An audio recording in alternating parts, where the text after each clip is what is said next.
ओम नमो भगवते वासुदेवाय। ओम नमो भगवते वासुदेवाय। ओम नमो भगवते वासुदेवाय। श्रीमद्भागवतम तृतीय स्कंद अध्याय 32 सकाम कर्मों में उलझना। कपिलवाच अथयो गृहमेधियान् धर्मानेव अवसंगृहे काममर्थं च धर्मान् स्वान् दोग्धि भूयापि परितान्।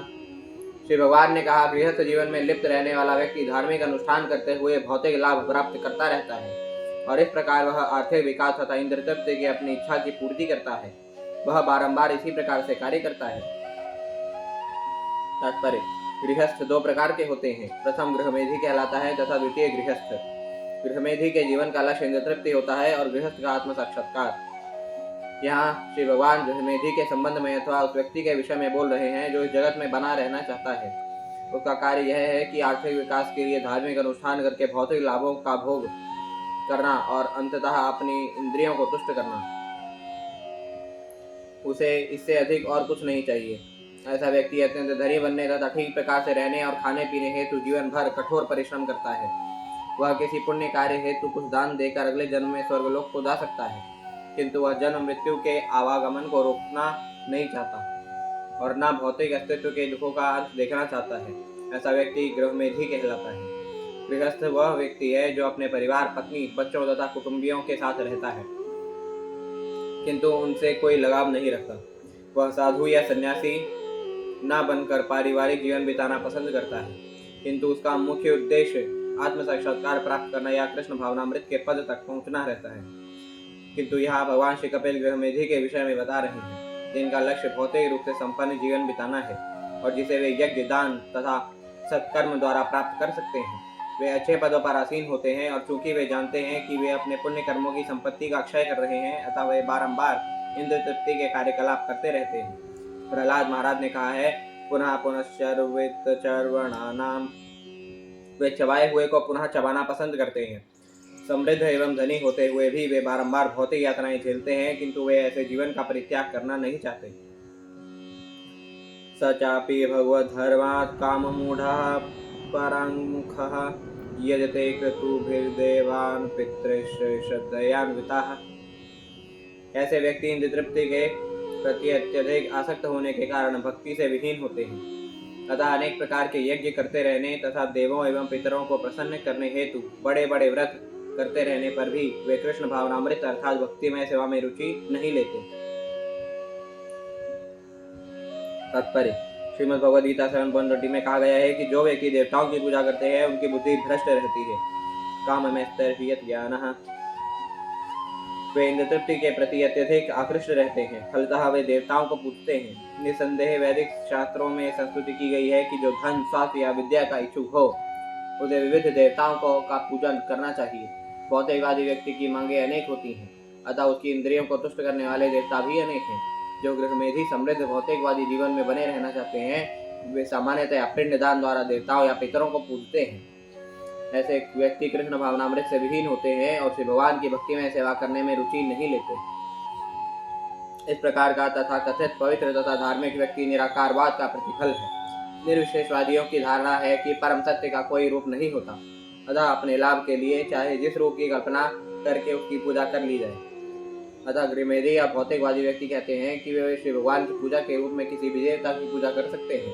विशेष रूप से हिंदुओं में से जो लोग मांसाहारी है वे देवी काली की पूजा को प्राथमिकता प्रदान करते हैं, क्योंकि देवी के समक्ष एक बकरे की बलि का विधान है। उनका कहना है कि चाहे देवी काली की पूजा करे या भगवान श्री विष्णु अथवा किसी देवता की, लक्ष्य एक सा होता है। यह प्रथम कोटि का पाखंड है और ऐसे लोग पथभ्रष्ट हुए रहते हैं, किंतु फिर भी उन्हें यही दर्शन पसंद है। श्रीमद् भगवद गीता ऐसे पाखंड को स्वीकार नहीं करती। उसमें स्पष्ट उल्लेख है कि ऐसी विधियां ऐसे लोगों के लिए हैं जो बुद्धि भ्रष्ट हो चुके हैं। यहाँ इसी न्याय की पुष्टि की गई है और इसीलिए काम मूढ़ शब्द का प्रयोग हुआ है, जिसका अर्थ है जिसने अपनी विवेक बुद्धि खो दी है या जो इंद्र तुष्टि हेतु काम वासना से अंधा हो चुका है। काम मूढ़ लोग कृष्ण भावनामृत तथा भक्ति से विहीन होते हैं और इंद्र तृप्ति की प्रबल इच्छा से अंधे बने रहते हैं। देवताओं के पूजन की भर्त्सना श्रीमद् भगवद गीता तथा श्रीमद् भागवतम दोनों में की गई है। तच्छ्रद्धया क्रांतां मतिः पितृदेव वृथा पुमान् गत्वा चांद्रमसं लोकं सोमपः पुनरेष्यति। ऐसे भौतिकवादी व्यक्ति इंद्रिय तृप्ति से आकृष्ट होकर एवं अपने पितरों एवं देवताओं के प्रति भक्तिभाव रखकर चंद्रलोक को जा सकते हैं, जहाँ वे सोम पौधे के रस सोम रस का पान करते हैं और फिर से इसी लोक में लौट आते हैं। तात्पर्य: चंद्रमा को स्वर्ग के गृहों में से एक माना जाता है। विभिन्न वेद विहित यज्ञों यथा देवों एवं पितरों की पूजा संपन्न करने पर मनुष्य इस लोक को जाता है, किंतु कोई यहाँ अधिक काल तक रह नहीं पाता। देवताओं की गणना के अनुसार चंद्रमा पर जीवन की अवधि 10,000 वर्ष की है। देवताओं की काल गणना में एक दिन 12 घंटे इस पृथ्वी के 6 मास के बराबर होते हैं। चंद्रमा तक स्पुतनिक जैसे किसी भौतिक यान द्वारा नहीं ही पहुंचा जा सकता, किंतु भौतिक भोगों के प्रति आसक्त लोग वहां पुण्य कर्म करने से पहुंच सकते हैं। किंतु जब यज्ञ कर्मों का पुण्य समाप्त हो जाता है तो चंद्रलोक तक पहुंच जाने पर भी मनुष्य को पृथ्वी पर पुनः वापस आना पड़ता है। इसकी पुष्टि श्रीमद् भगवद गीता 9.21 में भी हुई है। तेताम भुक्त्वा सर्गलोकम विशालम क्षीणे पुण्ये मर्त्यलोकम विशन्ति यदा चाहीन्द्रयशय्यायां शेतेनन्तासनो हरिः तदा लोकालयं यान्ति त एते गृहमेधिनाम्। जब भगवान श्री हरि सर्पों की शैया पर सोते हैं, जिसे अनंत शेष कहते हैं, तो भौतिकवादी पुरुषों के समस्त लोक, जिनमें चंद्रमा जैसे स्वर्गलोक भी सम्मिलित हैं, विनष्ट हो जाते हैं। तात्पर्य: भौतिकता के प्रति आसक्त लोग चंद्रमा जैसे स्वर्गलोक तक पहुंचने हेतु अत्यंत उत्सुक रहते हैं। ऐसे कई स्वर्गलोक हैं जिन्हें वे दीर्घकालिक आयु तथा इंद्रिय भोग की सामग्री प्राप्त करके अधिकाधिक सुख प्राप्त करने के उद्देश्य से चाहते हैं। ऐसे आसक्त व्यक्ति यह नहीं जानते कि यदि किसी को उच्चतम लोक ब्रह्मलोक भी मिल जाए तो विनाश वहां भी विद्यमान रहता है। श्रीमद् भगवद गीता में श्री भगवान कहते हैं कि भले ही कोई ब्रह्मलोक तक क्यों न चला जाए, किंतु तो भी उसे वहां जन्म मृत्यु जरा तथा व्याधि के कष्ट मिलेंगे। केवल श्री भगवान के धाम वैकुंठ लोक पहुंचकर ही मनुष्य इस भौतिक जगत में पुनः जन्म नहीं लेता। किंतु गृहमेधी तथा या भौतिकवादी व्यक्ति इस लाभ का उपयोग करना नहीं चाहते। वे तो निरंतर एक शरीर से दूसरे में अथवा एक ग्रह से दूसरे ग्रह में देहांतरण को ही प्राथमिकता देना पसंद करेंगे। वे श्री भगवान के धाम में आनंदपूर्ण ज्ञानमय शाश्वत जीवन नहीं चाहते। प्रलय के 2 प्रकार हैं। प्रथम प्रलय ब्रह्मा की मृत्यु के समय होता है।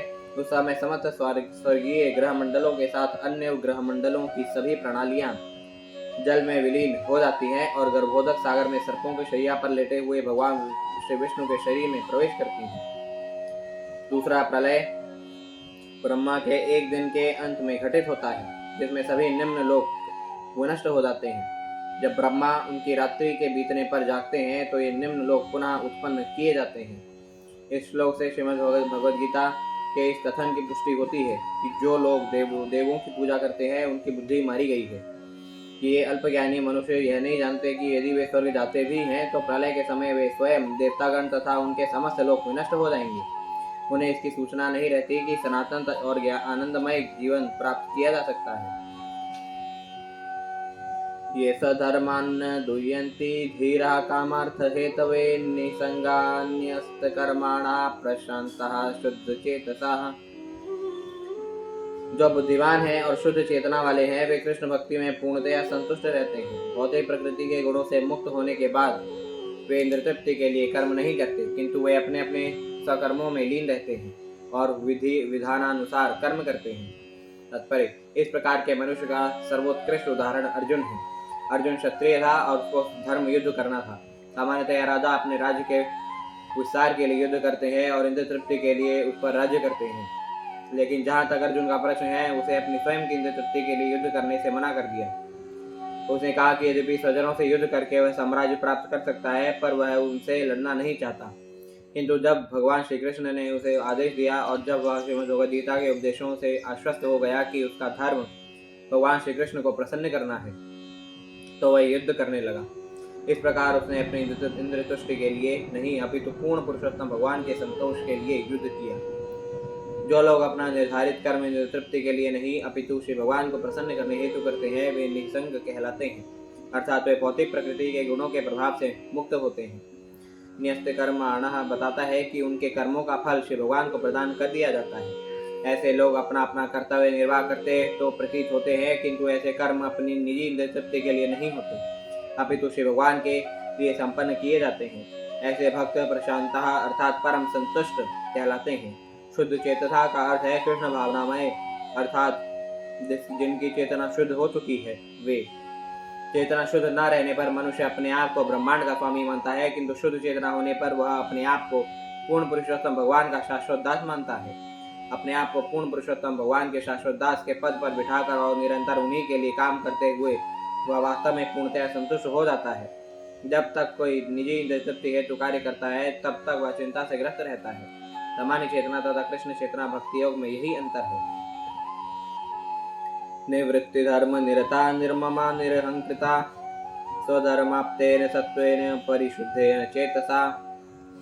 अपने कर्तव्यों का निर्वाह विरक्त भाव से यथा स्वामित्व की भावना अथवा अहंकार से रहित होकर करने से मनुष्य चेतना की पूर्ण शुद्धि के द्वारा अपनी वैधानिक स्थिति में आसीन होकर और इस प्रकार से अपने तथाकथित भौतिक कर्तव्यों को करते हुए सरलता के साथ ईश्वर के धाम में प्रविष्ट हो सकता है। तात्पर्य, यहाँ पर निवृत्ति धर्म निरतः का अर्थ है विरक्ति के लिए धार्मिक कार्यों को संपन्न करने में निरंतर लगे रहना। धार्मिक कार्य दो प्रकार के होते हैं। एक प्रवृत्ति धर्म कहलाता है, जिसका अर्थ है उच्चतर लोकों तक जाने या आर्थिक संपन्नता के लिए गृहमेधियों द्वारा संपन्न किए जाने वाले धार्मिक कार्य, जिनका अंतिम उद्देश्य इंद्र तृप्ति होता है। इस भौतिक जगत में आया हुआ प्रत्येक व्यक्ति प्रभुता की भावना से युक्त रहता है, यह प्रवृत्ति कहलाती है। किंतु विपरीत धर्म कार्य, जिसे निवृत्ति कहते हैं, वह पूर्ण पुरुषोत्तम परमेश्वर के लिए कर्म करना है। भगवान श्री कृष्ण की भक्ति में संलग्न रहकर मनुष्य न तो किसी स्वामित्व का दावा कर सकता है और न ही उसे यह अहंकार रहता है कि वह ईश्वर या स्वामी है। वह अपने आप को सदैव दास समझता है। यह चेतना को शुद्ध करने की विधि है। केवल शुद्ध चेतना से मनुष्य ईश्वर के धाम में प्रविष्ट हो सकता है। भौतिकवादी व्यक्ति उच्च पद पाने पर भौतिक जगत के भीतर किसी भी लोक में प्रविष्ट हो सकते हैं, किंतु ये सब बारंबार विनष्ट होने के पात्र हैं। सूर्य द्वारेण ते यन्ति पुरुषं विश्वतो मुखं परावरेशं प्रकृतिमस्योत्पत्त्यन्त भावनम्। ऐसे मुक्त पुरुष प्रकाशमान मार्ग से होकर श्री भगवान तक पहुँचते हैं, जो भौतिक तथा आध्यात्मिक जगतों के स्वामी हैं और इन जगतों की उत्पत्ति तथा प्रलय के परम कारण हैं। तात्पर्य, सूर्य द्वारेण शब्द का अर्थ है प्रकाशमान पथ के द्वारा अथवा सूर्य लोक से होकर। यह प्रकाशित मार्ग भक्ति योग है। वेदों में शिक्षा दी गई है कि अंधकार से होकर ना जाएं, किंतु सूर्य लोक से होकर जाएं। यहाँ इसकी भी संस्तुति की गई है कि प्रकाशमान पथ से चलकर मनुष्य भौतिक प्रकृति के गुणों के कलमश से मुक्त हो सकता है। इसी मार्ग से होकर मनुष्य उस जगत में प्रवेश कर सकता है जहाँ परम पूर्ण भगवान निवास करते हैं। पुरुषम विश्वतो मुखम पद का अर्थ है पूर्ण पुरुषोत्तम भगवान, जो परम पूर्ण है। पूर्ण पुरुषोत्तम परमेश्वर के अतिरिक्त सभी जीव अत्यंत लघु हैं, भले ही हमारी गणना से वे बड़े लगे। हर कोई अत्यंत सूक्ष्म है, अतः वेदों में परमेश्वर को समस्त शाश्वतों में परम शाश्वत के रूप में वर्णित किया गया है। वे भौतिक तथा आध्यात्मिक दोनों जगत के स्वामी हैं और संसार के प्राकट्य के परम कारण हैं। भौतिक प्रवृत्ति अवयव मात्र है, क्योंकि वस्तुतः उत्पत्ति तो इनकी शक्ति से होती है। भौतिक शक्ति भी उनकी शक्ति है। जिस प्रकार माता तथा पिता के संयोग से बालक का जन्म होता है, उसी प्रकार से भौतिक शक्ति तथा पूर्ण पुरुषोत्तम भगवान की चितवन भौतिक जगत की उत्पत्ति का कारण है। अतः सक्षम कारण पदार्थ नहीं, अपितु श्री भगवान स्वयं है। द्विपरार्धावसाने यः प्रलयो ब्रह्मणस्तुते तावदध्यासते लोकं परस्य परचिंतकाः। श्री भगवान के हिरण्यगर्भ विस्तार के उपासक इस भौतिक जगत में दो परार्धों के अंत तक रहते हैं, जब ब्रह्मा की भी मृत्यु हो जाती है। तात्पर्य, एक प्रलय तो ब्रह्मा का दिन पूरा होने पर होता है और दूसरा ब्रह्मा की आयु समाप्त होने पर। ब्रह्मा की मृत्यु दो परार्ध पूरा होने पर होती है। उस समय संपूर्ण भौतिक ब्रह्मांड विलीन हो जाता है। जो लोग पूर्ण पुरुषोत्तम भगवान गर्भोदक्षाय विष्णु के पूर्ण अंश हिरण्यगर्भ के पूजक हैं, वे सीधे वैकुंठ में पूर्ण पुरुषोत्तम भगवान के समय पर नहीं पहुंचते। वे इसी ब्रह्मांड में ब्रह्मा के जीवन काल तक सत्य लोक या अन्य किसी उच्च लोक में रहते हैं। तब वे ब्रह्मा के साथ साथ वैकुंठ को जाते हैं। परस्य परिचिंतकाः का अर्थ है सदैव श्री भगवान का चिंतन करने वाले या सदैव कृष्ण भावना भावित रहने वाले। जब हम भगवान श्री कृष्ण का निर्देश करते हैं तो यह विष्णु तत्व की पूरी कोटि को सूचित करता है। भगवान श्री कृष्ण में तीन पुरुष अवतार निहित हैं, महाविष्णु, गर्भोदक्षाय विष्णु तथा क्षीरोदक्षाय विष्णु, तथा इसके साथ ही साथ सभी अवतारों का सम्मिलित रूप। इसकी पुष्टि ब्रह्म संहिता में हुई है। ब्रह्मादि मूर्तिषु कला नियमेन तिष्ठन्। भगवान श्री कृष्ण अपने अंशों सहित यथा श्री राम, नरसिंह, वामन, मधुसूदन, श्री विष्णु तथा श्री नारायण सहित सदैव विराजमान रहते हैं। वे अपने सभी पूर्ण अंशों तथा पूर्ण अंशों के अंशों के साथ विद्यमान रहते हैं और उनमें से प्रत्येक पूर्ण पुरुषोत्तम परमेश्वर के तुल्य ही है। जो परस्य परिचिन्तकः शब्द का अर्थ है वे लोग जो पूर्णतया कृष्ण भावनामय हैं। ऐसे लोग साक्षात ईश्वर के धाम वैकुंठ लोक में प्रवेश करते हैं और यदि गर्भोदक्षाय विष्णु के पूर्ण अंश के उपासक हैं तो वे प्रलय तक इसी ब्रह्मांड में रहते हैं और तब वैकुंठ में जाते हैं। क्ष्माम्भो नलानिलवियन्मनेन्द्रियार्थ भूता देवी परिवृतं प्रतिसंजीर्षुः अव्याकृतं विशति गयर्हि गुणत्रयात्मा कालं पराख्यमनुभूय परः स्वयंभुः। त्रिगुणात्मिका प्रकृति के निवास करने योग्य दो परार्थों के काल का अनुभव करके श्री ब्रह्मा इस ब्रह्मांड का जो पृथ्वी, जल, वायु, अग्नि, आकाश, मन, अहंकार आदि के आवरणों से ढका हुआ है संहार कर देते हैं और फिर भगवान के पास चले जाते हैं। तात्पर्य: इस श्लोक में अव्याकृतम शब्द अत्यंत महत्वपूर्ण है। श्रीमद् भगवद गीता में सनातन शब्द का ठीक यही अर्थ दिया गया है। यह भौतिक जगत व्याकृत अर्थात परिवर्तनशील है और अंत में विनष्ट हो जाता है, किंतु इसके विनष्ट हो जाने के उपरांत भी आध्यात्मिक जगत अथवा सनातन धाम बचा रहता है। यह आध्यात्मिक आकाश अव्याकृत कहलाता है क्योंकि यह अपरिवर्तित रहता है और इसमें पूर्ण पुरुषोत्तम भगवान निवास करते हैं। जब काल के प्रभाव से इस ब्रह्मांड पर शासन करने के पश्चात ब्रह्मा इसका संहार करके ईश्वर के धाम में प्रवेश करना चाहते हैं तो अन्य जन भी उन्हीं के साथ प्रवेश कर जाते हैं।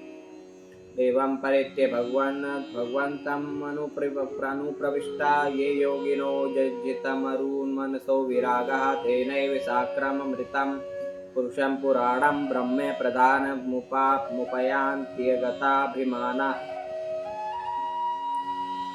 जो योगी प्राणायाम तथा मनोनिग्रह द्वारा इस भौतिक जगत से विरक्त हो जाते हैं वे ब्रह्मलोक पहुँचते हैं जो बहुत ही दूर है। वे अपना देह त्याग कर ब्रह्मा के शरीर में प्रविष्ट होते हैं। अतः जब ब्रह्मा को मोक्ष प्राप्त होता है और वे पूर्ण पुरुषोत्तम भगवान के पास जाते हैं जो परम ब्रह्म है, तो ऐसे योगी भी भगवत धाम में प्रवेश कर सकते हैं। तात्पर्य: योग सिद्धि प्राप्त करने के पश्चात योगी ब्रह्मलोक या सत्यलोक पहुंच सकते हैं और अपना भौतिक देह त्यागने के पश्चात वे ब्रह्मा के शरीर में प्रविष्ट हो सकते हैं। क्योंकि अब श्री भगवान के प्रत्यक्ष भक्त नहीं होते अतः इन्हें सीधे मोक्ष नहीं मिलता। इन्हें ब्रह्मा के मोक्ष पाने तक प्रतीक्षा करनी पड़ती है और तब ये ब्रह्मा के साथ ही मुक्त हो पाते हैं।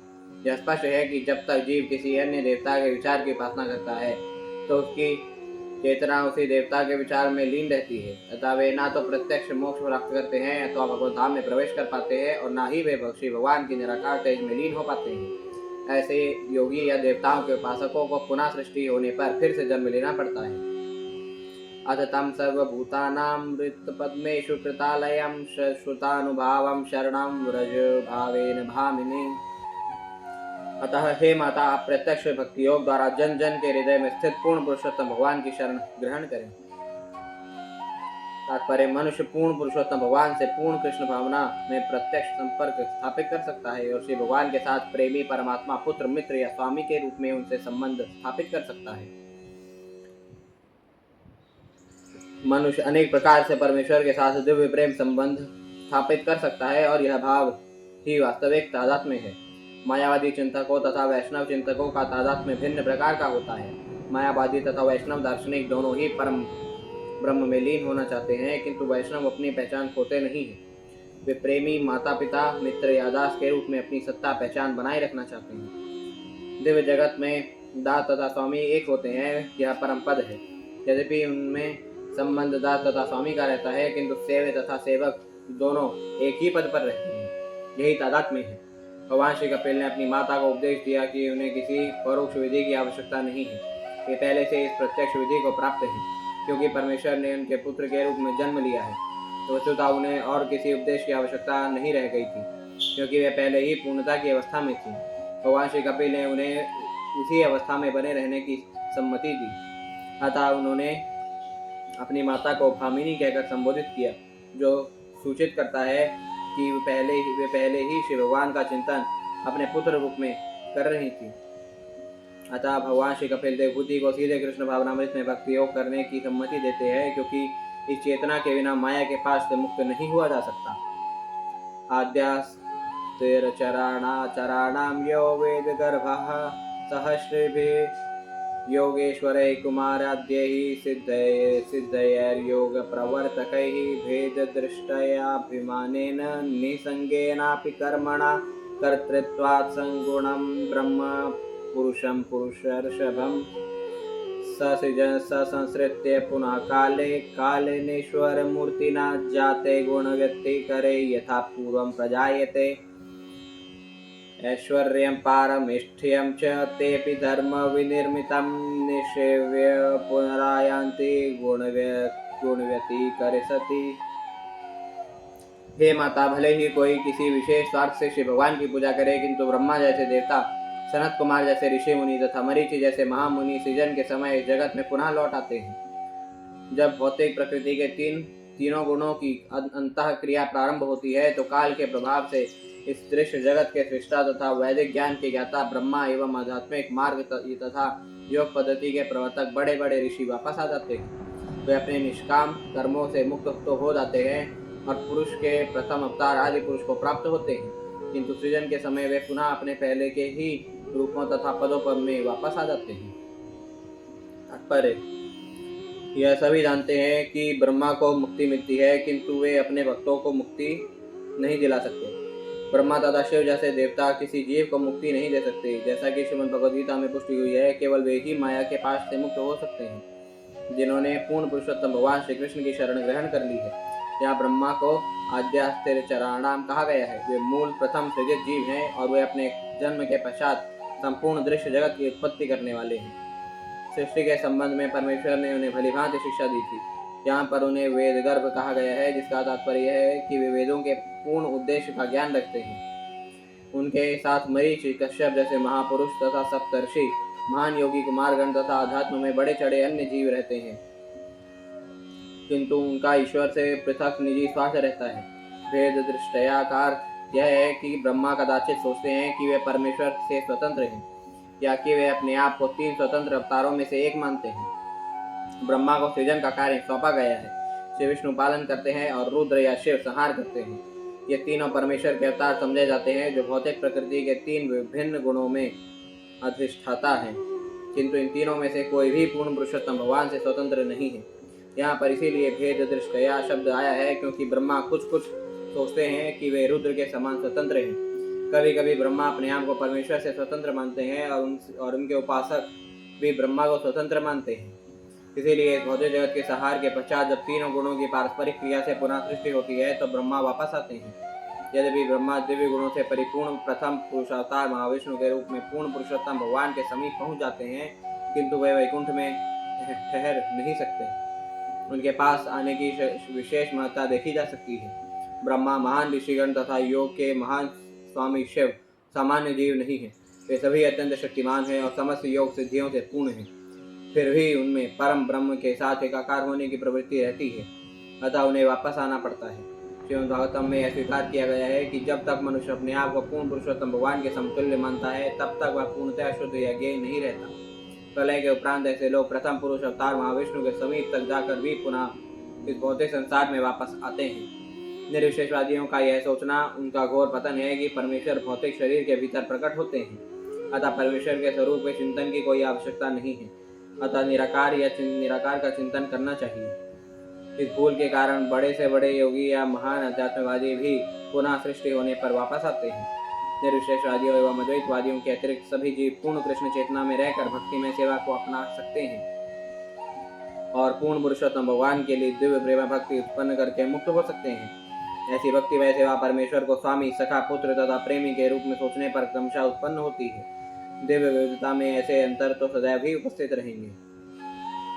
ये त्विहासक्त मनसः कर्मसु श्रद्धयान्वितः कुर्वन्ते प्रतिषिद्धानि नित्यान्यपि च कृत्स्नशः। जो लोग इस भौतिक संसार के प्रति अत्यधिक आसक्त हैं, वे अपने नियत कर्मों को बड़े ही सुरुचिपूर्ण ढंग से तथा अत्यंत श्रद्धापूर्वक संपन्न करते हैं। वे ऐसे नित्य कर्मों को कर्मफल की आशा से संपन्न करते हैं।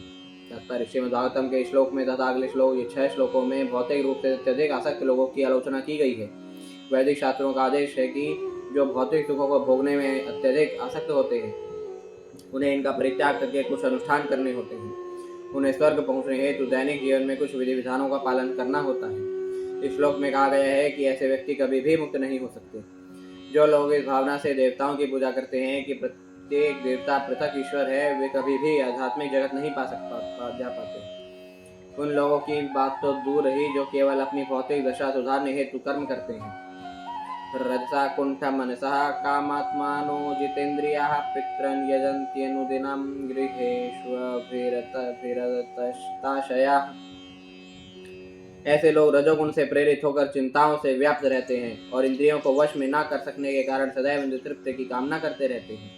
वे पितरों को पूजते हैं और अपने पारिवारिक, सामाजिक या राष्ट्रीय जीवन की आर्थिक स्थिति सुधारने में रात दिन लगे रहते हैं। त्रैवर्गिकास्ते पुरुषा विमुखा हरिमेधसः कथायां कथनीयोरु विक्रमस्य मधुजुषः। ऐसे लोग त्रैवर्गिक कहलाते हैं क्योंकि वे 3 उन्नतिकारी विधियों पुरुषार्थों में रुचि लेते हैं। वे उन पूर्ण पुरुषोत्तम भगवान से विमुख हो जाते हैं जो बद्ध जीवों को विश्राम प्रदान करने वाले हैं। वे श्री भगवान की उन लीलाओं में कोई अभिरुचि नहीं दिखाते जो श्री भगवान के दिव्य सामर्थ्य के कारण श्रवण करने योग्य है। तात्पर्य: वैदिक विचारधारा के अनुसार 4 उन्नतिकारी सिद्धांत पुरुषार्थ हैं, जिनके नाम है धर्म, अर्थ, काम तथा मोक्ष। जो लोग केवल भौतिक सुख में रुचि रखते हैं वे नित्य कर्म करते रहते हैं। वे 3 उत्तराधिकारी विधियों धर्म, अर्थ तथा काम में रुचि रखते हैं। अपनी आर्थिक स्थिति सुधार कर वे भौतिक जीवन का आनंद उठा सकते हैं। फलतः भौतिकवादी व्यक्ति केवल उन उन्नतिकारी विधियों में रुचि रखते हैं जिन्हें त्रैवर्गिक कहा गया है। त्रय का अर्थ है 3 और वर्गिक का अर्थ है उन्नतिकारी विधियां। ऐसे भौतिकवादी पुरुष कभी भी पूर्ण पुरुषोत्तम भगवान के प्रति अनुरक्त नहीं होते, अपितु वे उनके विरुद्ध ही रहते हैं। यहाँ पर श्री भगवान को हरिमेधः कहा गया है, जिसका अर्थ है जन्म तथा मरण के चक्र से उद्धार करने वाले। भौतिकवादी व्यक्ति कभी भी श्री भगवान की आश्चर्यमयी लीलाओं को सुनने के प्रति कोई उत्सुकता नहीं दिखाते। वे इन्हें कपोल कल्पित कहानियां और श्री भगवान को भौतिक पुरुष मानते हैं। वे भक्ति योग या कृष्ण चेतना में अग्रसर होने के योग्य नहीं होते। ऐसे भौतिकवादी लोग समाचार पत्रों में छपी कहानियों, उपन्यासों तथा काल्पनिक नाटकों में रुचि दिखाते हैं। भगवान श्री कृष्ण के वास्तविक कार्यकलाप जैसे कि श्री भगवान के कुरुक्षेत्र के युद्ध के कार्यकलाप अथवा पांडवों के कार्यकलाप, श्री भगवान के वृंदावन या द्वारका की लीलाओं का वर्णन जो श्रीमद् भगवद गीता तथा श्रीमद् भागवतम में हुआ है, जो कि श्री भगवान की लीलाओं के वर्णन से परिपूर्ण है। किंतु भौतिकवादी पुरुष भौतिक संसार में अपने पद को श्रेष्ठ बनाने में व्यस्त रहते हैं और श्री भगवान के ऐसे कार्यकलापों में कोई रुचि नहीं लेते। वे किसी महान राजनीतिज्ञ या इस संसार के किसी अत्यंत धनवान व्यक्ति के कार्यकलापों में रुचि ले सकते हैं, किंतु परमेश्वर के दिव्य कार्यकलापों में कदापि रुचि नहीं लेते। नूनं दैवेन विहता ये चाच्युत कथा सुधां हित्वा शृण्वन्त्य सद्गाथाः पुरुषमेव विभुजः।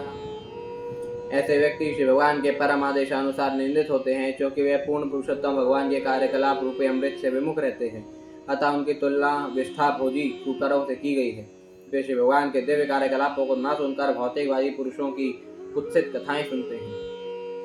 तात्पर्य: प्रत्येक व्यक्ति किसी दूसरे व्यक्ति के कार्यकलापों को सुनने का इच्छुक रहता है, चाहे वह राजनीतिज्ञ हो, धनवान हो या उपन्यासों में वर्णित काल्पनिक पात्र हो। ऐसे व्यर्थ साहित्य कहानियां तथा तर्क वितर्क से भरी दर्शन की पुस्तकें अनेक होती हैं।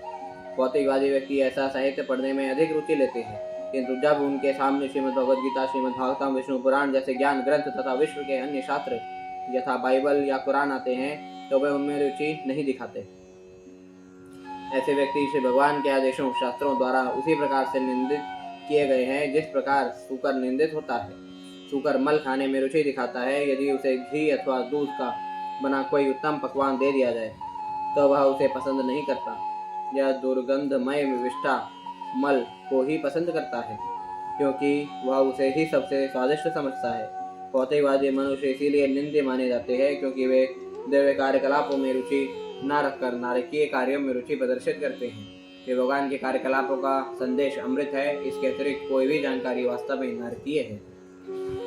दक्षिणेन पथार्मण्य पितृलोकं वृजन्ति ते प्रजामनु प्रजायन्ते श्मशानान्त क्रियाकृताः।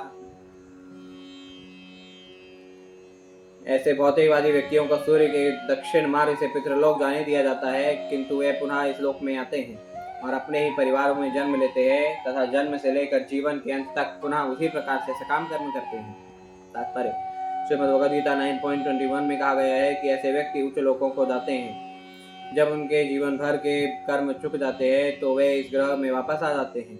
इस प्रकार वे ऊपर नीचे आते जाते रहते हैं। जो उच्च लोक को गए थे वे उसी परिवार में लौटते हैं जिनसे वे अत्यंत आसक्त थे। वे जन्म लेते हैं और पुनः उनके कर्म आजीवन चलते रहते हैं। जन्म से मृत्यु तक अनेक अनुष्ठानों का विधान है और ऐसे लोग इन अनुष्ठानों के प्रति अत्यधिक आसक्त रहते हैं।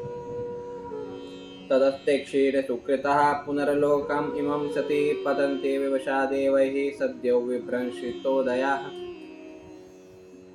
जब उनके पुण्य कर्मों का फल चुक जाता है तो वे दैववश नीचे गिरते हैं और पुनः इस लोक में आ जाते हैं। जिस प्रकार किसी व्यक्ति को ऊंचे उठाकर सहसा नीचे गिरा दिया जाए। तात्पर्य कदाचित देखा जाता है कि सरकारी नौकरी में उच्च पद पर आसीन व्यक्ति अचानक ही नीचे आ जाता है और कोई उसे बचा नहीं पाता। इसी प्रकार सुखोपभोग का समय बीत जाने पर मूर्ख व्यक्ति जो उच्च लोकों में अध्यक्ष पद तक उठने के इच्छुक रहते हैं नीचे गिरकर इस ग्रह में आ जाते हैं। एक भक्त तथा सकाम कर्म में आसक्त एक सामान्य व्यक्ति के उच्च पद में यह अंतर होता है कि जब एक भक्त को आध्यात्मिक जगत में उन्नति दी जाती है तो वह कभी नीचे नहीं गिरता, जबकि सामान्य व्यक्ति गिरता है, भले ही वह उच्चतम लोक ब्रह्मलोक को ही क्यों न प्राप्त हुआ हो। श्रीमद् भगवद गीता में पुष्टि हुई है आ ब्रह्म भुवना लोकः कि चाहे कोई उच्च लोक को ही प्राप्त क्यों ना हो गया हो उसे पुनः नीचे आना पड़ता है। किंतु श्रीमद् भगवद गीता 8.16 में भगवान श्री कृष्ण द्वारा पुष्टि की गई है कि मामुपेत्य पुत्रु कौन्तेय पुनर्जन्म न विद्यते। हे कुंती पुत्र, जो मेरे धाम को प्राप्त करता है वह कभी भौतिक अस्तित्व के बद्ध जीवन में वापस नहीं आता।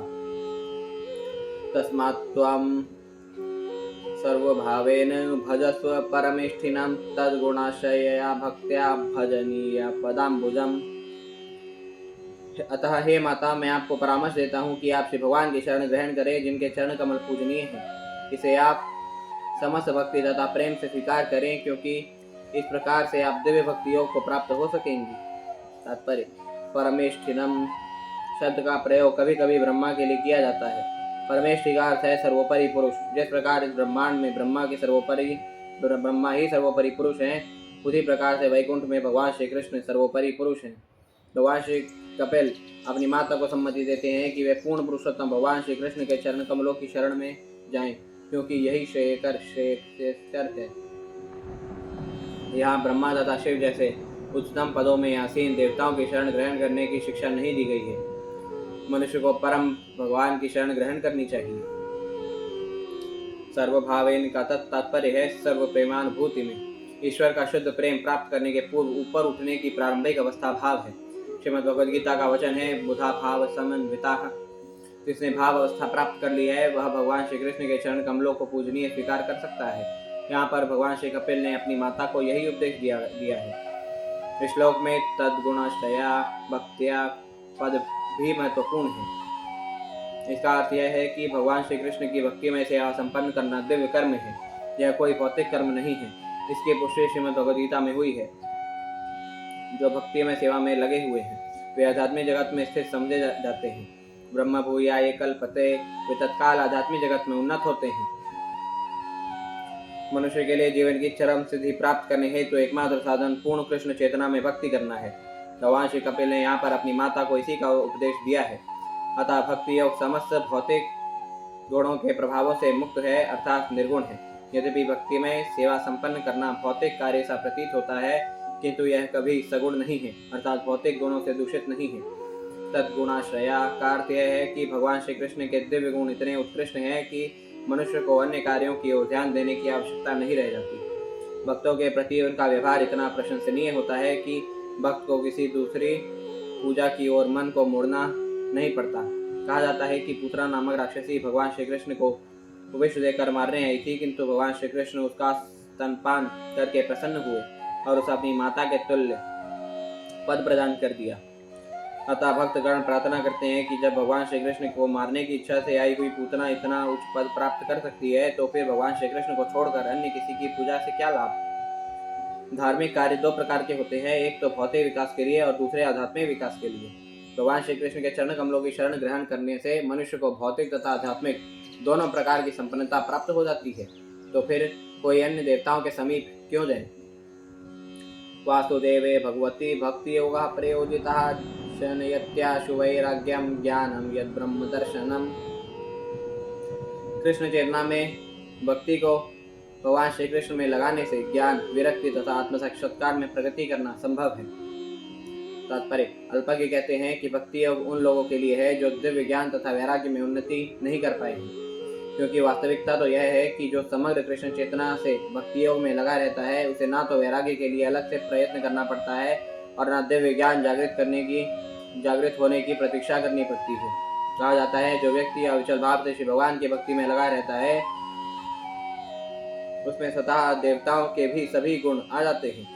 कोई यह अन्वेषण नहीं कर सकता है कि ये गुण भक्तों में कैसे आते हैं, किंतु होता यही है। ऐसा एक उदाहरण है, एक शिकारी को पशुओं को मारने में बड़ा मजा आता था, किंतु भक्त बन जाने पर वह एक चींटी को भी मारने को तैयार न था। ऐसा होता है भक्त का गुण। जो लोग दिव्य ज्ञान प्राप्त करने के अत्यंत इच्छुक हैं उन्हें चाहिए कि वे मानसिक तर्क वितर्क में समय खोए बिना विशुद्ध भक्ति योग में लग जाएं।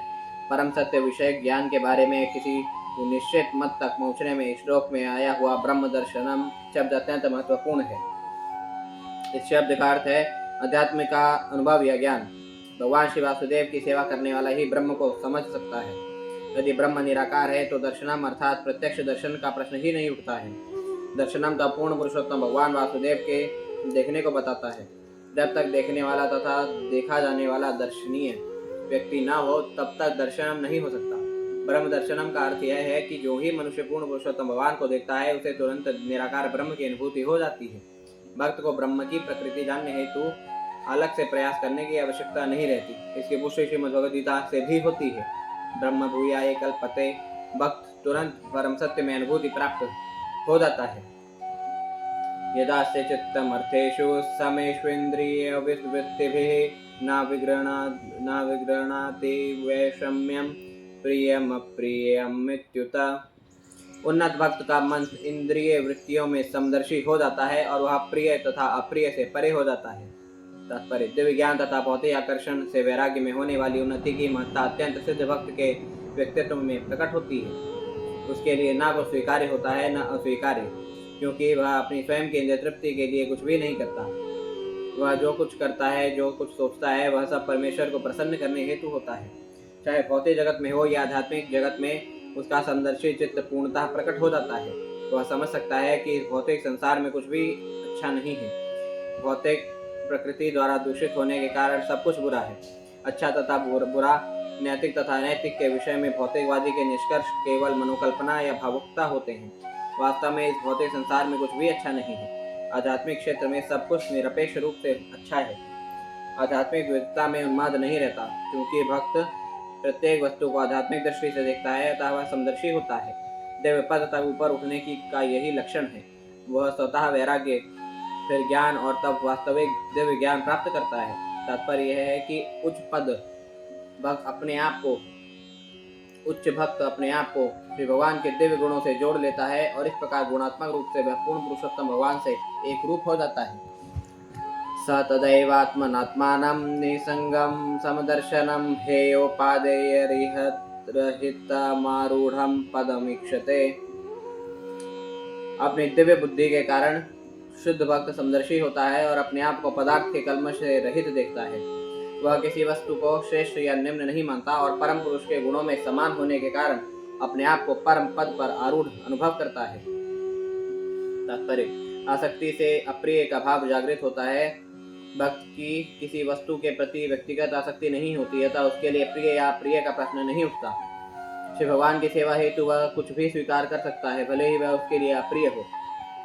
वस्तुतः वह निजी स्वार्थ से पूर्णतया मुक्त रहता है और इस प्रकार श्री भगवान को जो भी प्रिय हो वह उसे भी प्रिय होता है। उदाहरणार्थ, पहले अर्जुन को युद्ध करना स्वीकार्य न था, किंतु जब उसने समझ लिया कि युद्ध श्री भगवान को स्वीकार्य है तो उसने भी युद्ध करना स्वीकार कर लिया। शुद्ध भक्त की यही स्थिति है। उसे अपने निजी स्वार्थ के लिए कुछ भी प्रिय या अप्रिय नहीं होता है, सब कुछ श्री भगवान के लिए किया जाता है। अतः भक्त आसक्ति तथा अनासक्ति से मुक्त होता है। यह संभाव की दिव्य स्थिति है। शुद्ध भक्त परमेश्वर के आनंद में जीवन का सुख भोगता है। ज्ञानमात्रं परम ब्रह्म परमात्मेश्वरः पुमान् दृश्यादिभिः पृथक भावैर्गर्भ भगवानेक ईयते।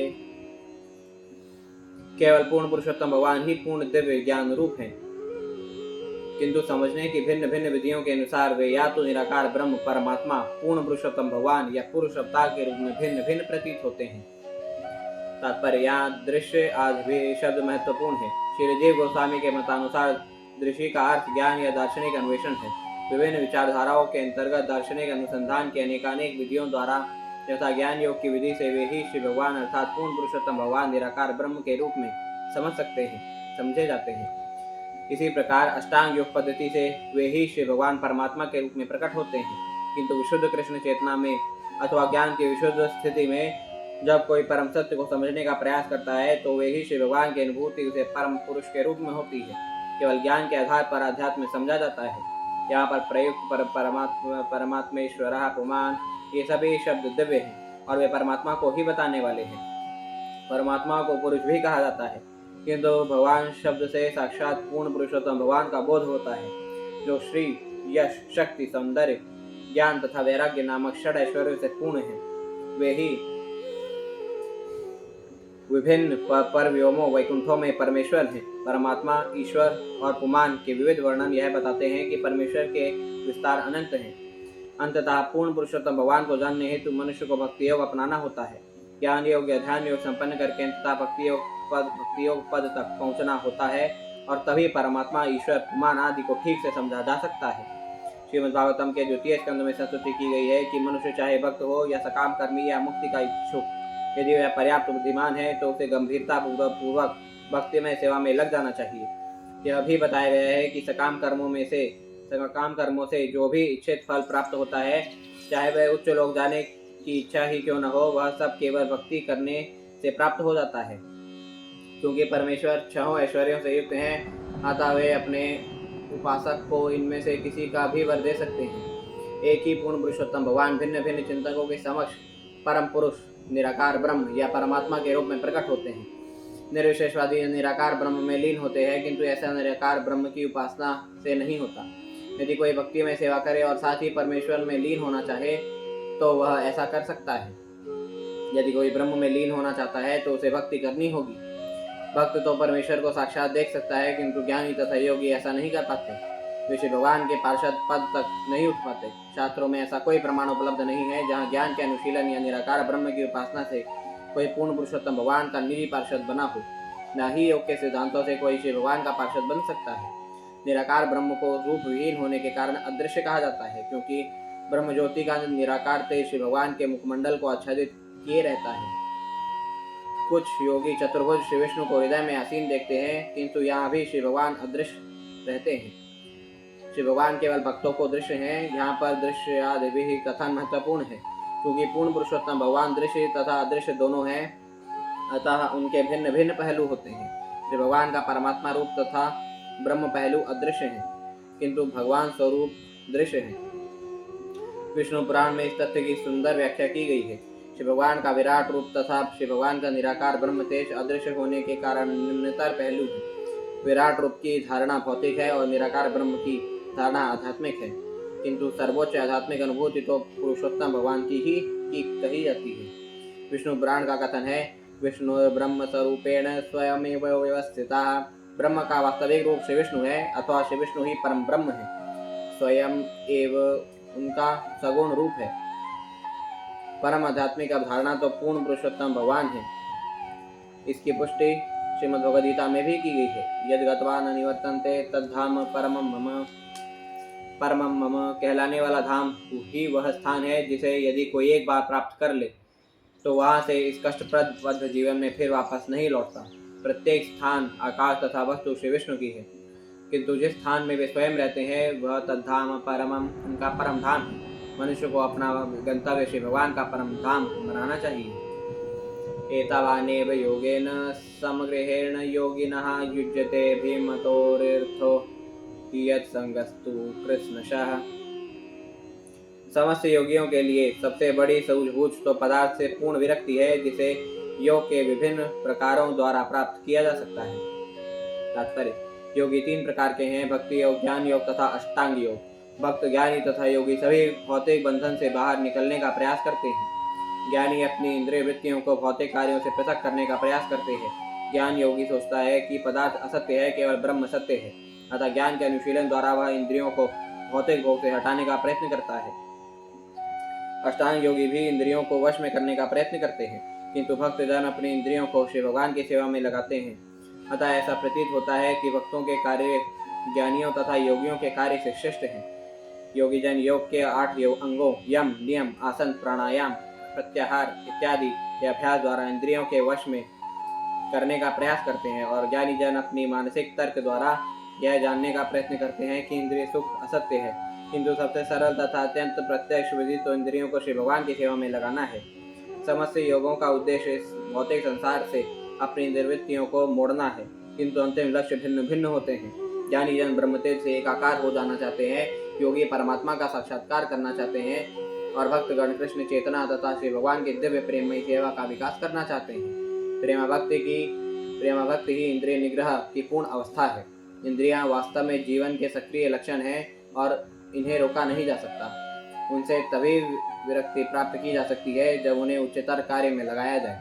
जैसा कि श्रीमद् भगवद गीता में पुष्टि की गई है, परम दृष्ट्वा निवर्तते, इंद्रियों के कार्यों को रोका जा सकता है यदि इन्हें श्रेष्ठ कार्य दे दिए जाएं।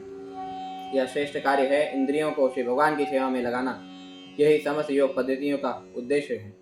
ज्ञानमेकं पराचीनैरिन्द्रिय ब्रह्म निर्गुणम् अवभात्यर्थरूपेण भ्रांत्या शब्दादिधर्मिणा।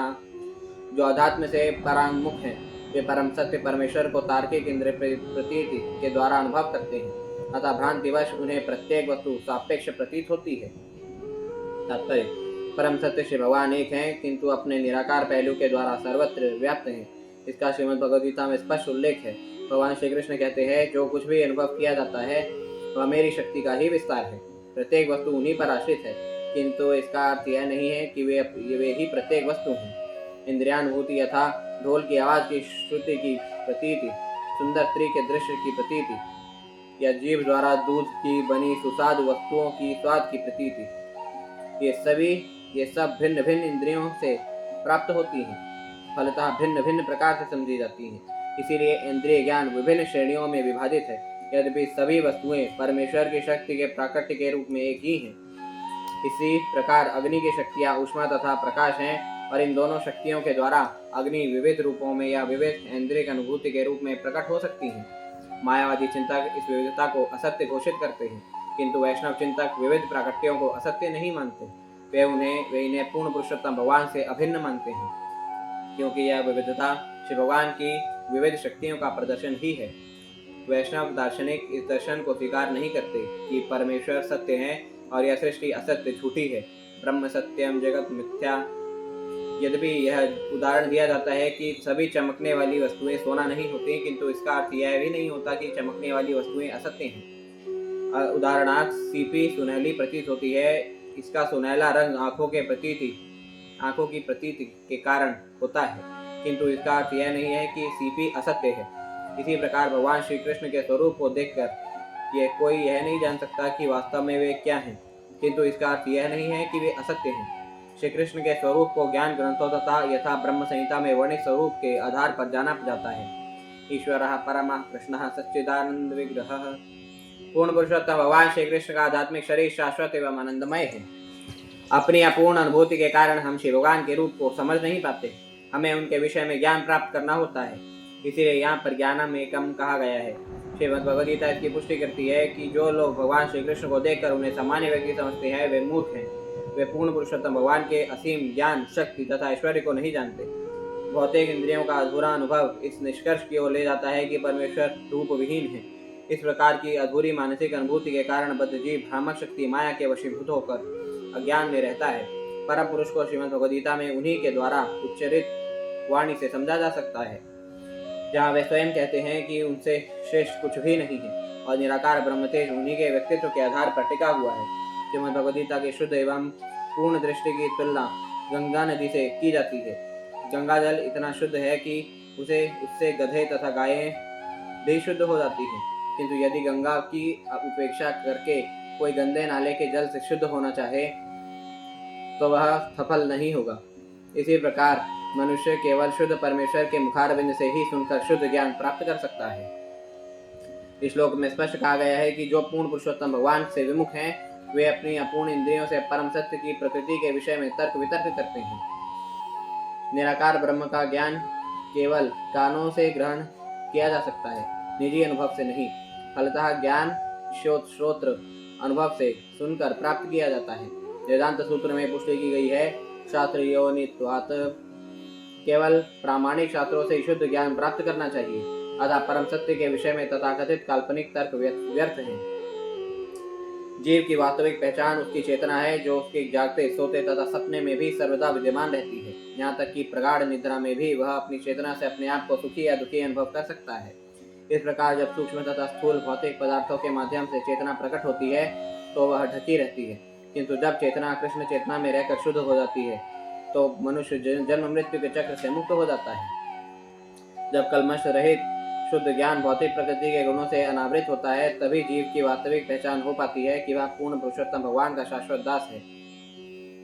यह अनावरण इस प्रकार से होता है, सूर्य की किरणें प्रकाशमान होती है और सूर्य स्वयं भी प्रकाशमान है। सूर्य की उपस्थिति में सूर्य की किरणें सूर्य के सदृश ही प्रकाशमान रहती है, किंतु जब सूर्य का प्रकाश बादल से या माया से आच्छादित हो जाता है तो अंधकार या अधूरी इंद्रियानुभूति प्रारंभ होती है। अतः ज्ञान के अंधकार से बाहर निकलने हेतु मनुष्य को अपनी आध्यात्मिक चेतना या कृष्ण चेतना को शास्त्रानुमोदित विधि से जगाना होता है। यथा महान हंसूप स्त्री पंचविधा स्वराट एकादश विधस्तस्य वपुरंडम जगत्पिता। मैंने महत्तत्व या समग्र शक्ति से अहंकार, भौतिक प्रकृति के तीनों गुण, 5 भौतिक तत्व, व्यष्टि चेतना, 11 इंद्रियां तथा भौतिक शरीर उत्पन्न किए हैं। इसी प्रकार मुझे पूर्ण पुरुषोत्तम भगवान से ही संपूर्ण ब्रह्मांड प्रकट हुआ है। तात्पर्य: परमेश्वर को मत पद के रूप में वर्णित किया गया है, जिसका अर्थ यह है कि समग्र भौतिक शक्ति, जिसे महत्तत्व कहते हैं, उनके चरण कमलों पर स्थित है। दृश्य जगत की उत्पत्ति या समग्र शक्ति महत्तत्व है। महत्तत्व से ही अन्य 24 विभाग हुए, जो इस प्रकार हैं: 11 इंद्रियां मन सहित, 5 विषय, 5 भौतिक तत्व, चेतना, बुद्धि तथा मिथ्या अहंकार। क्योंकि पूर्ण पुरुषोत्तम भगवान ही महत्तत्व के कारण स्वरूप हैं, अतः एक प्रकार से प्रत्येक वस्तु परमेश्वर से उद्भूत है तथा श्री भगवान एवं दृश्य जगत में कोई अंतर नहीं है, किंतु उसी के साथ ही दृश्य जगत श्री भगवान से भिन्न है। यहाँ पर स्वराट शब्द अत्यंत महत्वपूर्ण है। इसका अर्थ है स्वतंत्र। परमेश्वर स्वतंत्र है और जीवात्मा भी स्वतंत्र है। फिर भी इन दोनों प्रकार की स्वतंत्रता में कोई साम्य नहीं है, क्योंकि जीव सूक्ष्म मात्रा में स्वतंत्र है और श्री भगवान पूर्ण रूपेण स्वतंत्र है।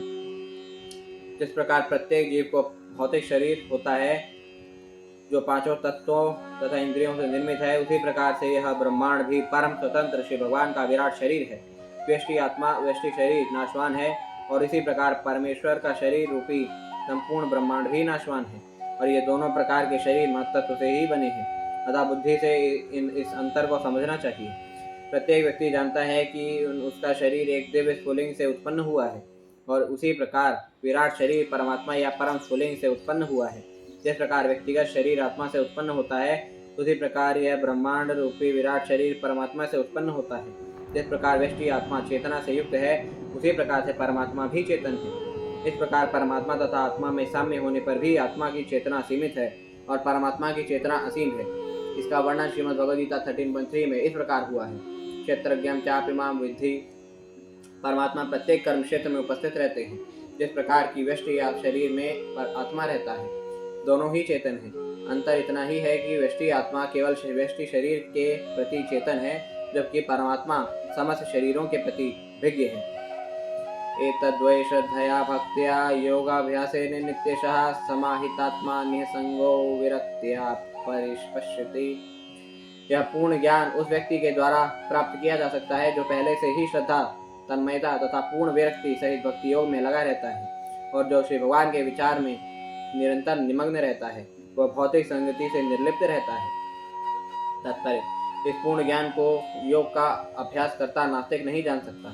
केवल ऐसे व्यक्ति जो पूर्ण कृष्ण चेतना में भक्ति में सेवा के व्यावहारिक कार्यों में लीन रहते हैं, वे पूर्ण समाधि में समाहित हो सकते हैं। वे ही समग्र दृश्य जगत तथा इसके कारण संबंधी वास्तविक तथ्य को देख और समझ सकते हैं। यहाँ यह स्पष्ट कहा गया है कि जिसने पूर्ण श्रद्धा सहित भक्ति विकसित नहीं की है उसके लिए यह समझ पाना असंभव है। समाहितात्मा तथा समाधि पर्यायवाची शब्द हैं। इत्येतत् कथितं गुरुविज्ञानं तद्ब्रह्म दर्शनं येनानुबुध्यते तत्त्वं प्रकृतेः पुरुषस्य च। हे आदरणीय माता, मैंने पहले ही आपको परम सत्य जानने का मार्ग बता दिया है, जिससे मनुष्य पदार्थ तथा आत्मा एवं उनके संबंध के वास्तविक सत्य को समझ सकता है। ज्ञान योगस्य मन्निष्ठो नैर्गुण्यो भक्ति लक्षणः द्वयोरप्येक एवार्थो भगवत् शब्द लक्षणः। दार्शनिक शोध का लक्ष्य पूर्ण पुरुषोत्तम भगवान को जानना है। इस ज्ञान को प्राप्त करके जब मनुष्य भौतिक प्रकृति के गुणों से मुक्त हो जाता है तो उसे भक्ति की अवस्था प्राप्त होती है। मनुष्य को चाहे प्रत्यक्षतः भक्ति योग से हो या दार्शनिक शोध से ही एक ही गंतव्य की खोज करनी होती है, और वह है पूर्ण पुरुषोत्तम भगवान।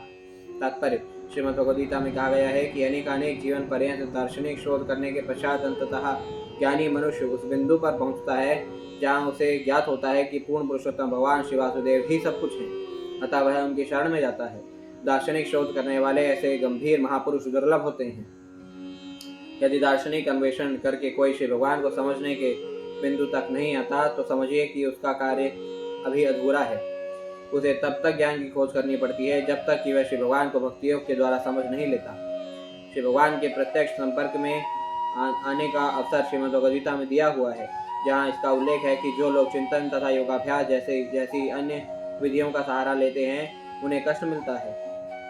योगी या कुशल यानी अनेकानेक कठिनाइयों के बाद श्री भगवान तक पहुंच सकता है, किंतु उसका मार्ग अत्यधिक कष्टप्रद होता है, जबकि भक्ति में सेवा का मार्ग सबके लिए सुगम है। मनुष्य को ज्ञान योग का फल केवल भक्ति योग करने से प्राप्त हो सकता है। जब तक मनुष्य अपने चिंतन द्वारा श्री भगवान तक नहीं पहुंच जाता तब तक उसकी सारी खोज केवल खिलवाड़ होती है। प्रबुद्ध ज्ञानी का अंतिम लक्ष्य निराकार ब्रह्म से तादात्म्य है, किंतु वह ब्रह्म तो परम पुरुष का तेज है। भगवान श्री कृष्ण श्रीमद् भगवद गीता 14.27 में कहते हैं, ब्रह्मणो ही प्रतिष्ठाहम् अहम् अमृतस्यावयवस्य च। मैं निराकार ब्रह्म का आधार हूँ जो अविनाशी तथा परमानंदमय है। श्री भगवान समस्त आनंद के सागर हैं, जिनमें ब्रह्मानंद सम्मिलित है। अतः जिसकी पूर्ण पुरुषोत्तम भगवान पर अविचल श्रद्धा है वह पहले ही निराकार ब्रह्म तथा परमात्मा का साक्षात्कार कर चुका है, ऐसा समझना चाहिए। यथेन्द्रिय ही पृथग्द्वारेऽर्थो बहुगुणाश्रयः एको नायेनानेयते तद्भगवान् शास्त्रवर्त्मभिः। एक ही वस्तु अपने विभिन्न गुणों के कारण भिन्न भिन्न इंद्रियों द्वारा भिन्न भिन्न प्रकार से ग्रहण की जाती है। इसी प्रकार पूर्ण पुरुषोत्तम भगवान एक हैं, किंतु विभिन्न शास्त्रीय आदेशों के अनुसार वे भिन्न भिन्न प्रकार से प्रतीत होते हैं। तात्पर्य: ऐसा प्रतीत होता है कि ज्ञान योग के मार्ग पर चलकर मनुष्य निराकार ब्रह्म तक पहुंचता है, किंतु कृष्ण चेतना में भक्तिमय सेवा संपन्न करने से उसके श्री भगवान में श्रद्धा तथा भक्ति बढ़ती है। किंतु यहाँ यह कहा गया है कि भक्ति योग तथा ज्ञान योग दोनों एक ही लक्ष्य श्री भगवान तक पहुँचने हेतु हैं। ज्ञान योग की विधि से वही श्री भगवान निराकार प्रतीत होते हैं। जिस प्रकार एक ही वस्तु भिन्न भिन्न इंद्रियों द्वारा भिन्न भिन्न लगती है, उसी प्रकार एक ही परमेश्वर मानसिक तर्क द्वारा निराकार प्रतीत होते हैं। एक पहाड़ी दूर से बादल जैसी लगती है और इसके कारण अज्ञानी व्यक्ति इसे बादल मान सकता है, किंतु वास्तव में यह बादल नहीं है, यह एक बड़ी सी पहाड़ी है। मनुष्य को अधिकारी विशेषज्ञ से सीखना होता है कि बादल का दृश्य बादल न होकर पहाड़ी है। यदि कोई थोड़ा थोड़ा करके आगे बढ़े तो बादल के बदले उसे पहाड़ी तथा हरियाली दिखने लगती है। जब कोई सचमुच ही पहाड़ी पर पहुंच जाता है तो उसे विभिन्न प्रकार की वस्तुएं दिख सकती हैं। दूसरा उदाहरण दूध का है। जब हम दूध को देखते हैं तो यह सफ़ेद दिखता है, जब हम उसे चखते हैं तो यह स्वादिष्ट लगता है, छूने पर यह ठंडा लगता है, सूंघने पर सुगंधित लगता है और सुनकर हम समझ सकते हैं कि इसे दूध कहा जाता है। विभिन्न इंद्रियों द्वारा दूध का अनुभव करने पर हम कहते हैं कि यह एक सफ़ेद स्वादिष्ट सुगंधित वस्तु है, वास्तव में यह दूध है। इसी प्रकार जो लोग चिंतन द्वारा श्री भगवान को खोजना चाहते हैं वे उनके शारीरिक तेज या निराकार ब्रह्म तक पहुंच सकते हैं, और जो श्री भगवान को योगाभ्यास द्वारा पाना चाहते हैं वे उन्हें अंतर्यामी परमेश्वर के रूप में प्राप्त कर सकते हैं। किंतु जो लोग भक्ति योग द्वारा सीधे श्री भगवान के पास पहुंचना चाहते हैं वे साक्षात परम पुरुष का दर्शन कर सकते हैं। अंततः परम पुरुष ही विभिन्न प्रकार की समस्त विधियों के गंतव्य हैं। जो भाग्यशाली पुरुष शास्त्रों के नियमों का पालन करते हुए समस्त भौतिक कल्मशों से पूर्णतया शुद्ध हो जाता है, वह परमेश्वर को सर्वस्व मानकर उनकी शरण में चला जाता है। जिस प्रकार दूध का वास्तविक स्वाद आँख, नथुनों या कानों से न लेकर जीभ से लिया जाता है, उसी प्रकार मनुष्य परम सत्य की अनुभूति पूर्णतया तथा आनंद के आस्वाद के साथ केवल एक ही मार्ग भक्तिमय सेवा द्वारा प्राप्त कर सकता है। श्रीमद् भगवद गीता में इसकी पुष्टि इस प्रकार हुई है, भक्त्या माम अभिजानाति। यदि कोई परम सत्य को पूर्ण रूप से जानना चाहता है तो उसे भक्ति करनी चाहिए। निसंदेह परम सत्य को कोई पूर्ण रूपेण समझ नहीं सकता। लघु जीवों के लिए यह संभव नहीं है, किंतु भक्तिमय सेवा संपन्न करके जीवात्मा ज्ञान के चरम बिंदु तक पहुंच सकता है, अन्य विधि से नहीं। विभिन्न शास्त्रीय मार्गों का अनुसरण करके मनुष्य पूर्ण पुरुषोत्तम भगवान के निराकार तेज तक पहुंच सकता है। निराकार ब्रह्म में लीन होने से या उसे समझने से मिलने वाला दिव्य आनंद व्यापक होता है, क्योंकि ब्रह्म अनंत है। तद ब्रह्म निष्कलम अनंतम, ब्रह्मानंद अनंत है, किंतु इस अनंत आनंद के भी आगे जाया जा सकता है। यह दिव्यता का स्वभाव है। अनंत को भी लांघने पर जो उच्च पद प्राप्त होता है वह भगवान श्री कृष्ण है। जब जीव का संबंध सीधा भगवान श्री कृष्ण से होता है, तब भक्ति के आदान प्रदान द्वारा जो मधुर एवं रस प्राप्त होता है वह अतुलनीय है और वह ब्रह्मानंद से भी श्रेष्ठकर है। अतः प्रबोधानंद सरस्वती कहते हैं कि कैवल्य या ब्रह्मानंद निसंदेह अत्यंत महान है और अनेक ज्ञानियों द्वारा प्रशंसित भी है, किंतु यह अनंत ब्रह्म उस भक्त के लिए नरक तुल्य है जिसने श्री भगवान की भक्तिमय सेवा के आदान प्रदान से सुख प्राप्त करना सीख लिया है।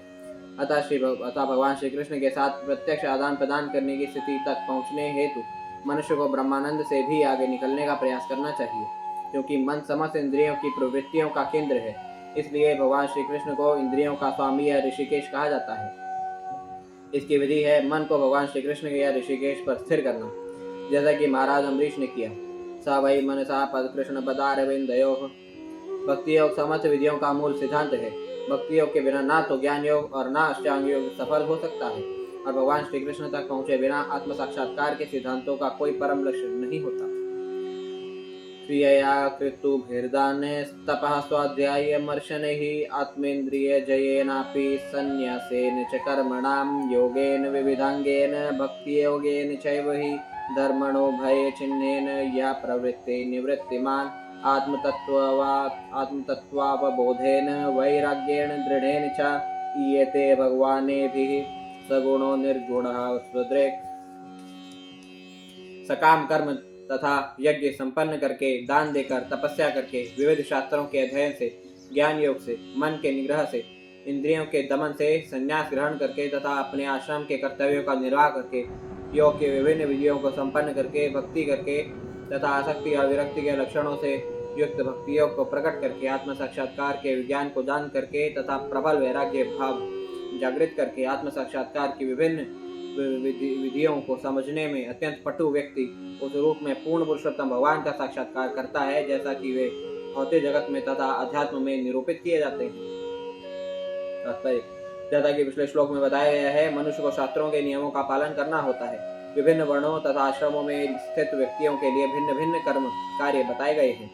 यह बताया गया है कि सकाम कर्म तथा यज्ञ करना और दान देना यह गृहस्थाश्रम के कर्म है। आश्रम 4 हैं, ब्रह्मचर्य, गृहस्थ, वानप्रस्थ तथा संन्यास। गृहस्थों के लिए यज्ञ करने, दान देने तथा नियत कर्मों के अनुसार कर्म करने की विशेष रूप से संस्तुति की गई है। इसी प्रकार तपस्या, वेदाध्ययन तथा ज्ञान की खोज ये वानप्रस्थों के लिए है। ब्रह्मचारी या छात्र के लिए प्रामाणिक रूप से वेदों का अध्ययन करना कारणीय बताया गया है।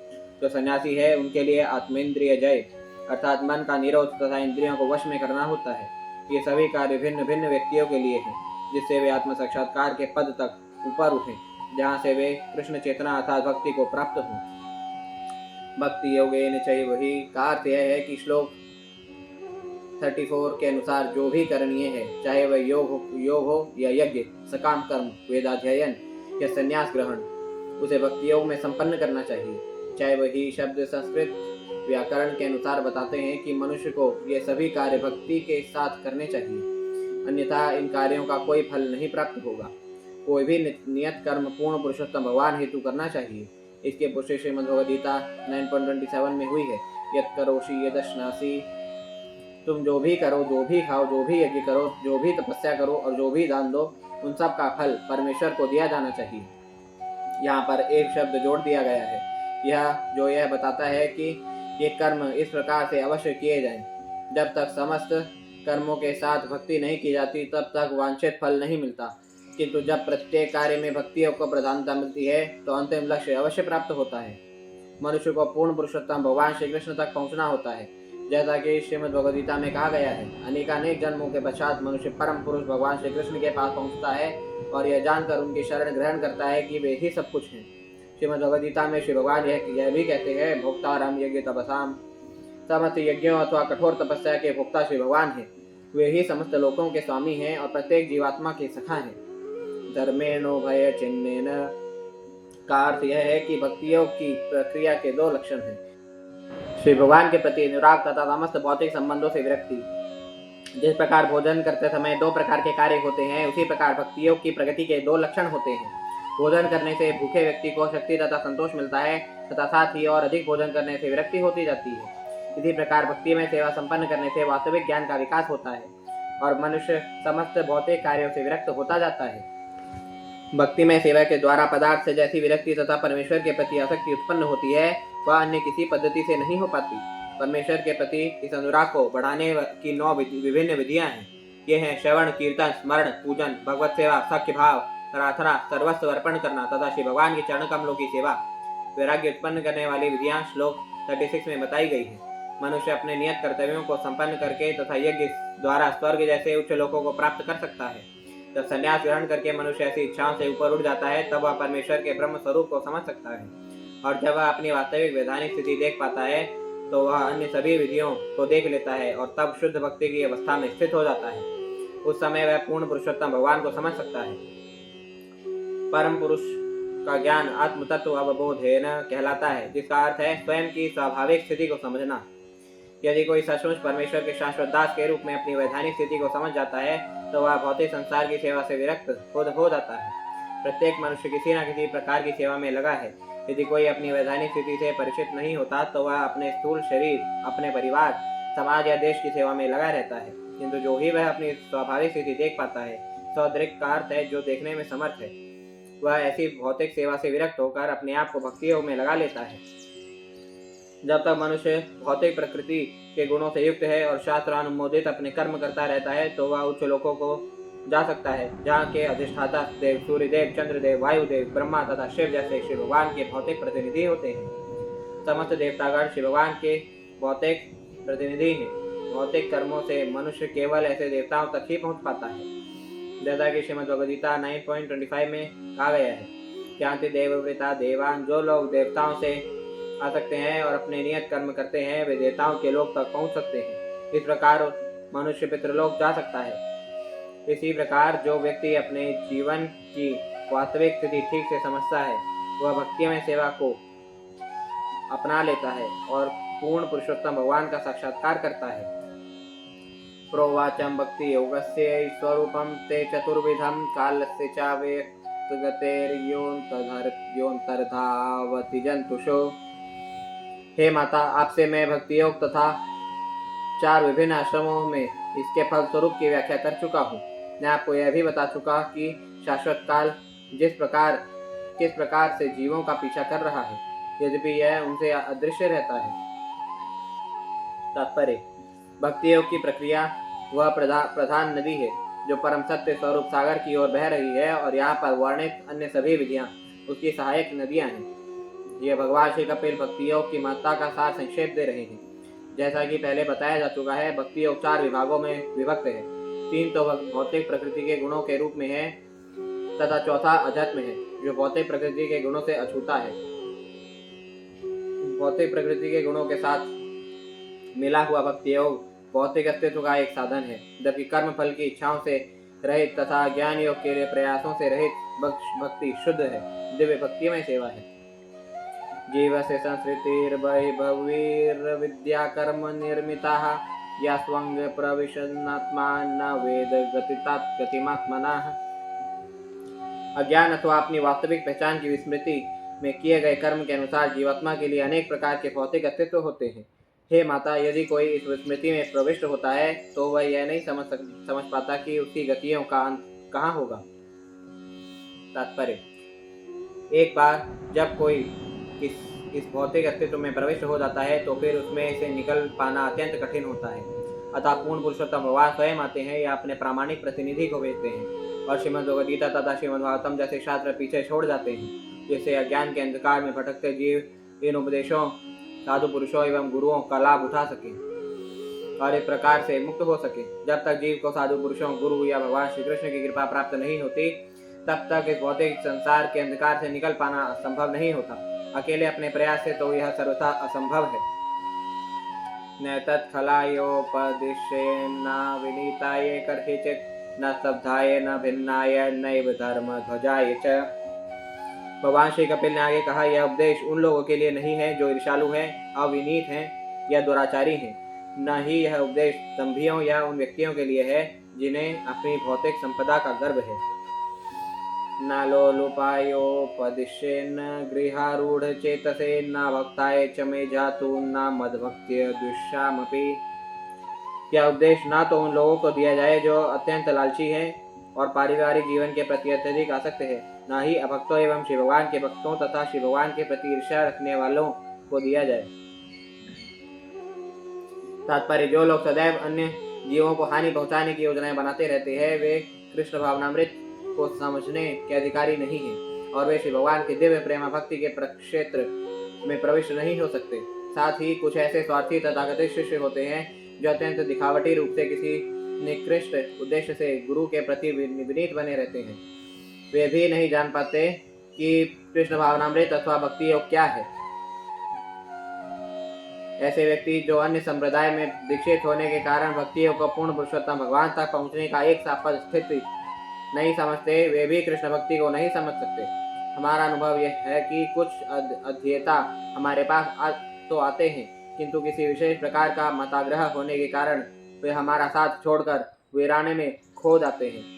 वस्तुतः कृष्ण भक्ति कोई सांप्रदायिक धर्म नहीं है, यह तो परमेश्वर तथा उनके साथ अपने संबंध को जानने की एक शिक्षण विधि है।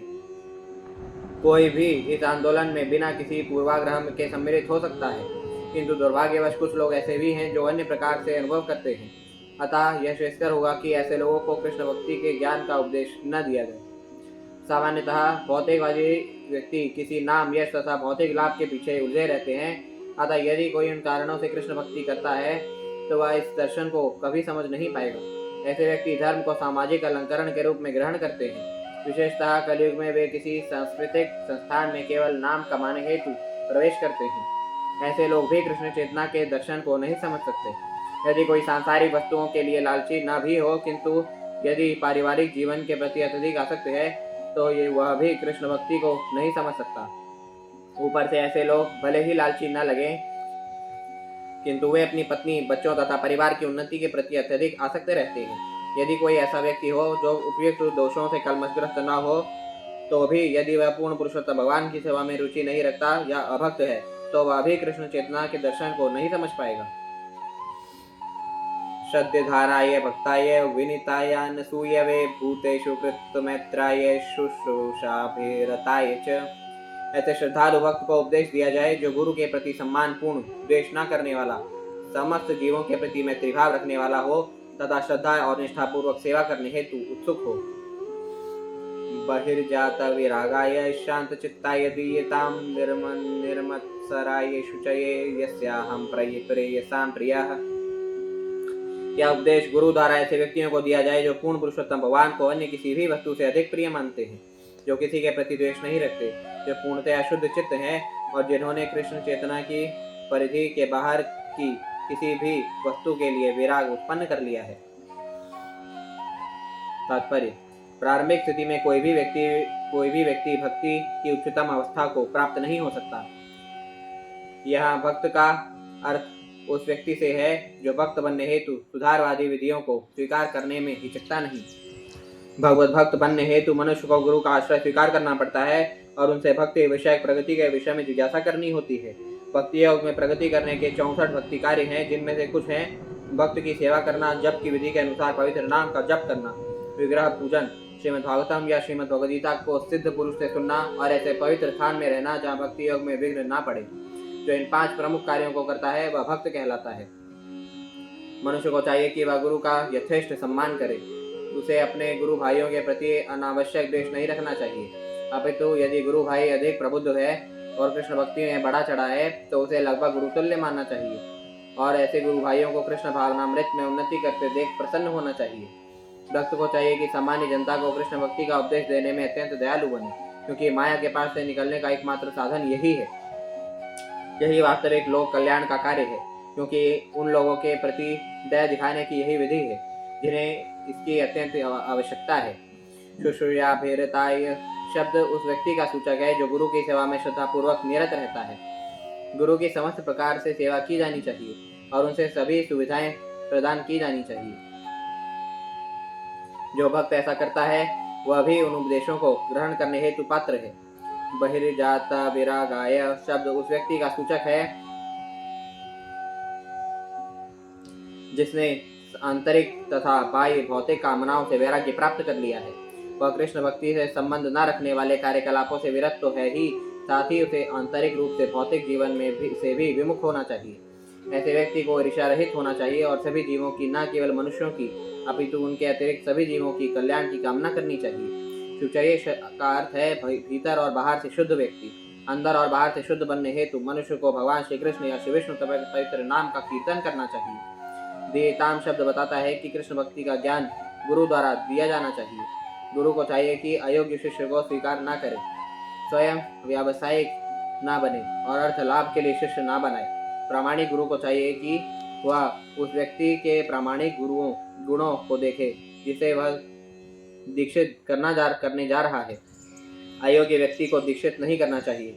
गुरु को अपने शिष्य को इस प्रकार प्रशिक्षित करना चाहिए कि भविष्य में उसके जीवन का उद्देश्य एकमात्र पूर्ण पुरुषोत्तम भगवान रहे। इन 2 श्लोकों में भक्त के गुणों की पूरी व्याख्या की गई है।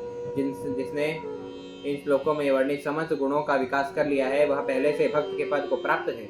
यदि उसने इन सभी गुणों को विकसित नहीं किया है तो उसे अब भी इन प्रतिबंधों को पूरा करना होगा, जिससे कि वह कुशल भक्त बन सके। या इदं शूर्णया दम्भ श्रद्धया पुरुषा सकृत यो विविधते मच्चित्तः स येति पदवीं च मे। जो कोई श्रद्धा तथा भक्ति पूर्वक एक बार मेरा ध्यान करता है, मेरे विषय में सुनता तथा कीर्तन करता है, वह निश्चय ही श्री भगवान के धाम को वापस जाता है। इस प्रकार श्रीमद् भागवतम के 3 स्कंद के अंतर्गत सकाम कर्मों में उलझना नामक 32वें अध्याय के भक्ति वेदांत तात्पर्य पूर्ण हुआ।